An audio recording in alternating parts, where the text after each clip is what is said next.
Hello, entrepreneurs, dreamers, business owners, and happy people with high hopes. Welcome to Cashflows with your host, Cash Matthews.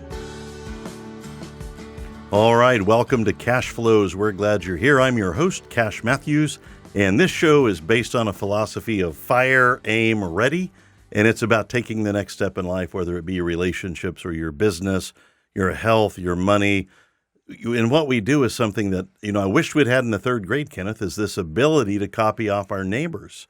In third grade, I got busted copying off a friend, and then I got literally busted, and it was my Aunt Dorothy who was my teacher. And that's not what it felt like. That sounded happy. And she asked me why I was copying off my buddy, and I said, because he's smarter than me.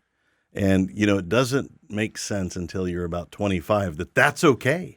Yeah. And sorry to all the teachers out there for whom that's a problem, but I built a career copying off the person next to me, asking lots of questions, and that's where fire, aim, ready comes from. It's about this idea of taking action, not perfect action, just taking action. And so what we do here at Cashflows, we bring people in from around the country that are doing something with their lives, that they're taking efforts, they're making steps, and along the way they acquire wisdom. They come onto this show and they share their story, their path, and their wisdom with you.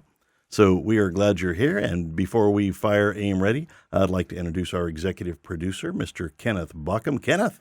Howdy. How are you, man? I'm doing pretty good. How are you? I was kind of 7 out of 10 this morning. Oh, yeah? Yeah, but I'm better. Good. Yeah, I'm glad to hear it. I'm not an exaggerator. I'm probably 8 out of 10 right now. Okay. So we moved from a 7 to an 8. That's good. Yeah. I had a friend that I grew up with that would always say, see if I can do this in the correct order, that he is alive, awake, alert, and enthusiastic. Oh, that's a lot of things. And he would say it faster than that, of course. That sounds like multitasking. Yeah, well, it is. And he does because he's a pilot. But anyway. All right. That's another thing. Very cool. Well, so Cash, we like talking about a little piece of daily wisdom. We've been sharing some things with entrepreneurs in each of our episodes.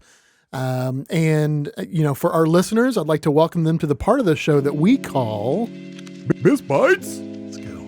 Yeah. I like this. It's fun. We love the music too. Give That's it why a few we do seconds. this. Let it build. Let's get in the Biz mood Bites? to get a Biz Bite here. Biz Bites. Biz Bites.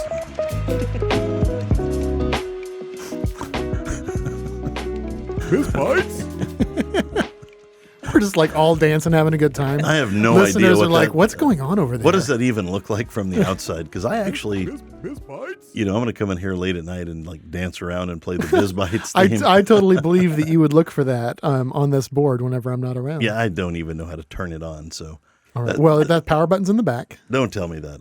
Okay. I'll be tempted. I don't want to do that. Well, thank you for that. I want to share a Biz Bite with you. Yeah. And, philosophically, the last 42 years, I have worked a lot with entrepreneurs. It's been the great joy of my life. But when I was younger working with entrepreneurs, I only had a little bit to give. But in the last, few decades, you begin to learn, what does it take to run a business? What does it take to be successful? And right now there are people on their knees going, man, why am I not making it? You got to help me. How can I get help? And you must understand the fundamentals and the stair steps to success. And there are 4 of them that are very distinct. There are probably others. Somebody can make up some. These are the 4 that I've seen. Number 1, you must be very good at what you do, technically good. Just because you know how to fill out a form doesn't mean you're good at selling the product. It doesn't mean you understand the product. It doesn't mean much. But, we actually have a chef here today who's going to talk about some business building ideas and her path. And let me tell you, if she wasn't really good at what she does, she wouldn't have a business. And this is the first place to start, is in the mirror. Am I good at what I do? And if you're not where you want to be competence-wise, make a commitment. Start to read more, go to seminars, find a mentor, find a tour mentor. Your tormentor are those people that show up on the phone and go, hey, have you paid your bill yet? And if that's not going well, you got to make a change. You've got to get a little better.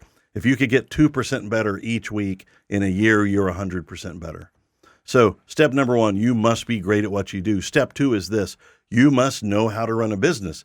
Maybe you're great at what you do and you're great at making pies, but how are you at taxes and HR and implementation and marketing and being the janitor? You got to be great at running your business, because you can be really smart and not know how to run a business, and you're going to fail. Or you can be really great at running a business, but you're not very good at what you do. The same result happens. Number 3, block number 3, stair step number 3 is you must know marketing. You've got to get your name out there somehow. Just being on Facebook, well, I mean, that's worked for a few, but you have to find a way to gently work yourself to the front of the line. You've got to be in the right place at the right time, but you also have to be the right person. And first step in marketing is letting people know you exist. If you're a brand new entrepreneur, man, be cautious about it, because if you've entrepreneured about 10 different things in the last year, you're going to kill your market when you go back in and go, oh, here's my new thing. Here's my next new thing, the next best thing. Be careful, but introduce it professionally.